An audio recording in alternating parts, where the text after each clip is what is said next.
드디어 제가 세상의 끝이라 불리는 도시 아르헨티나의 우수아이아로 향하는 버스에 올라 있습니다.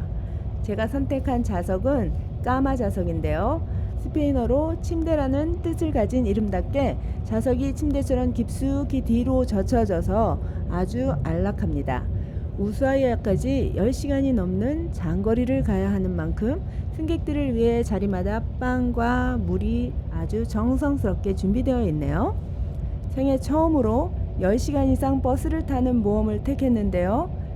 그 이유는 제가 AI와 여행 설계를 할 때 이 길이야말로 가장 파타고니아다운 풍광을 볼 수 있는 곳이다.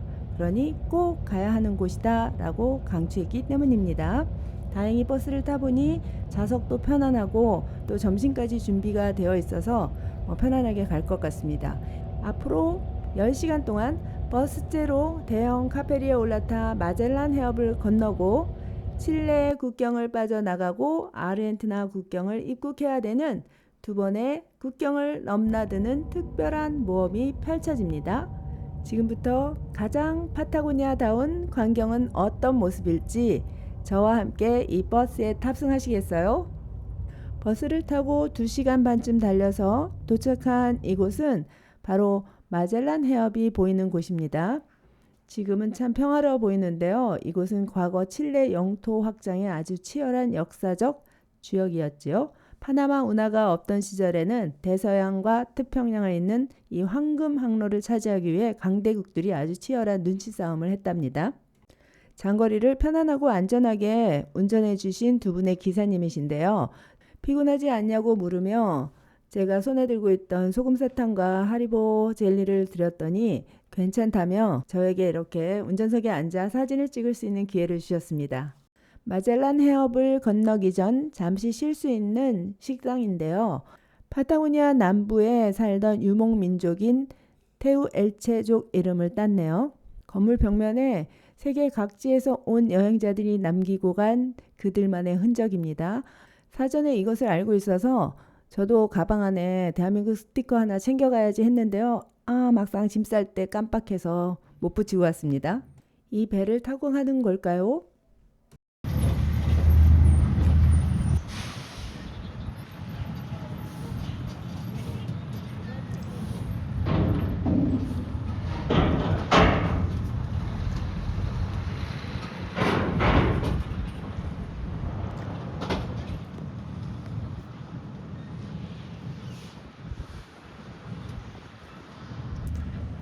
우리를 태우고 떠나지는 않았습니다. 우리는 다음 배를 기다려야 하는가 봅니다.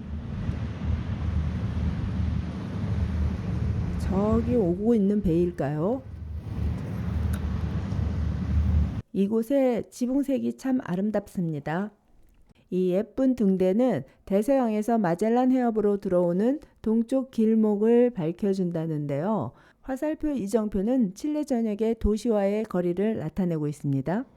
불의의 사고를 당한 누군가를 추모하는 재단도 보입니다. 버스를 타고 배에 올랐습니다.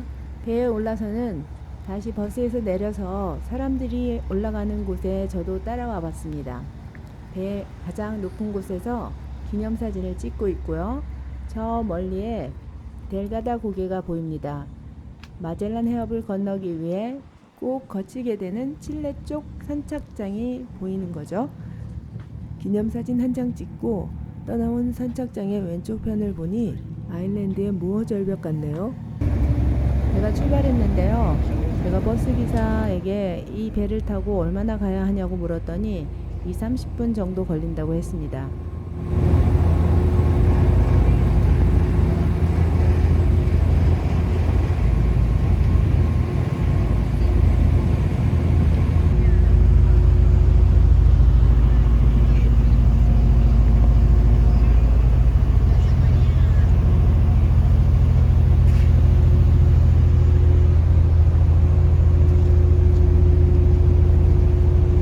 선착장이 멀어지는 것을 보면서 저는 배 아래 선실로 내려왔습니다.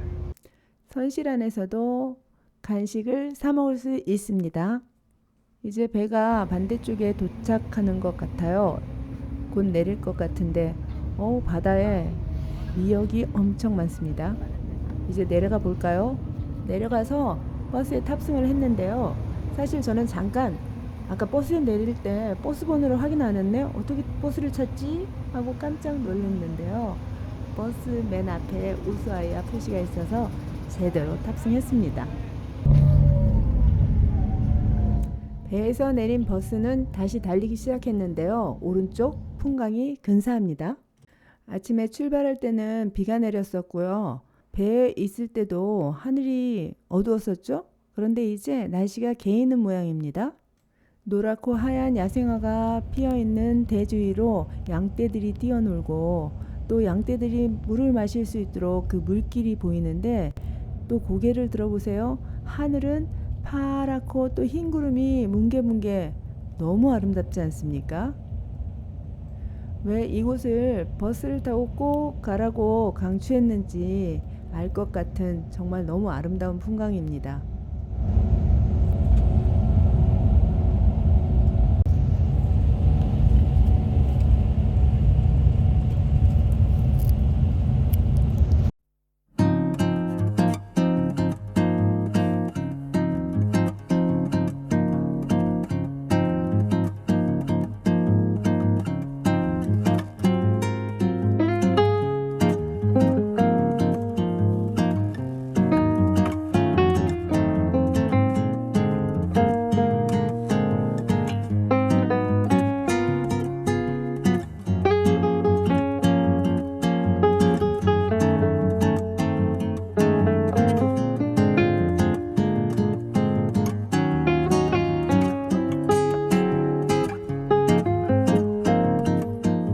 경치에 취해 달리다 보니 어느새 칠레 쪽 국경에 도달했습니다. 여기에서 꼭 기억하셔야 할 게 있습니다. 칠레 국경에 입국할 때 PDI라고 하는 종이를 받았죠. 일종의 비자 같은 건데요. 이 국경을 나갈 때, 그러니까 출국할 때는 이것을 반납하게 되어 있습니다. 사람은 많지 않았고요. 빠른 수속을 끝내고 다시 버스로 돌아와 탑승했습니다. 칠레 국경에서 30분 정도 수속을 마치고 또 30분 달려가니 아르헨티나 국경에 도착했습니다. 국경 사무소 내에는 반입해서는 안 되는 물품들이 안내되어 있는데요. 간단히 내용을 보면 신선한 과일 및 채소, 꽃, 식물, 씨앗 같은 거 당연히 가져오면 안 되고요. 곤충, 박테리아, 바이러스 및 미생물, 모든 종류의 살아있는 동물, 허가받은 것이 아닐 경우입니다. 또 육류 및 가공품, 의약품, 동물 사료, 벌꿀 및 벌집 관련 제품, 흙은 절대 안 됩니다. 그래서 간식으로 먹던 과일 들고 오시면 안 돼요. 꼭 다 드시고 오십시오. 수속은 간단하게 끝났습니다. 수속을 마치고 아르헨티나 국경을 출발한 시간은 대략 오후 3시쯤이었는데요. 이후 저는 1시간마다 깨서 한껏 찍고 또 자다가 1시간 이후에 또 깨서 한껏 찍고 이후 졸다깨기를 반복하다 마침내 6시 40분에 무사히 우수아이에 도착했습니다. 버스에서 내려 이렇게 가파른 길을 올라 숙소에 도착해서 짐을 내려놓고 저는 일단 밖으로 나왔습니다. 이곳이 세상의 끝 우수아이아입니다. 주민들의 환영 인사가 쓰여 있는 표지판 앞에서 사진 한 장 찍고 뒤돌아보니 와우, 멋진 크루즈 선박이 보입니다. 항구를 보고 고개를 돌려 왼쪽을 보니 무지개가 떠 있습니다. 와우. 해안을 걷다가 만난 세인트 크리스토퍼 선박입니다. 이 선박은 2차 대전 당시 노르망디 해안을 누리던 전쟁 영웅이라는데요. 아르헨티나 기업이 구매하여 이곳에 난파된 선박들을 인양하던 작업을 하다가 이제는 퇴역하여 우수아이아의 명물이 되었습니다.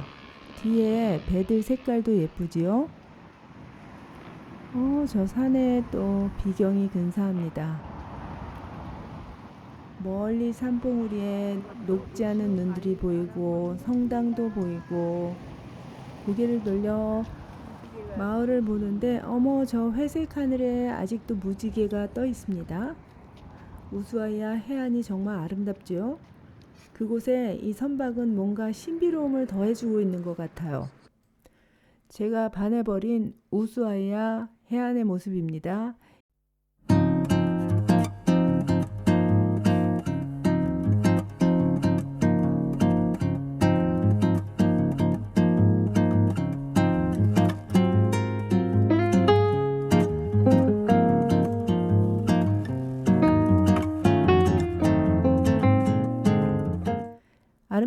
해안가 산책로를 걷다가 제가 무엇을 발견했을까요? 짜잔! 바로 우수아이아의 가장 대표적인 랜드마크이자 공식 포토존입니다. 저도 이 하얀색 대형 글자판 뒤로 넓게 펼쳐진 비글 해협의 잔잔한 바다를 배경 삼아 인증샷을 몇 장 남겨봅니다. 세상의 끝 기차를 모티브로 한 듯한 추러스 꼬마 기차도 보입니다. 세상 끝에도 한국 음식 K푸드가 있네요. 1월 말인데 꽃들을 보니 우리나라의 5월 날씨인 것 같습니다. 숙소로 돌아올 때 본 주차장 모습입니다. 이곳에선 또 어떤 벽화를 보게 될까요? 생애 최초로 10시간의 버스를 타고 온 우수아이아, 제 맘에 쏙 듭니다. 우수아이아에서 저의 계획은 도시를 둘러보면서 펭귄 투어를 해볼까 합니다. 그럼 오늘은 여기까지. 안녕.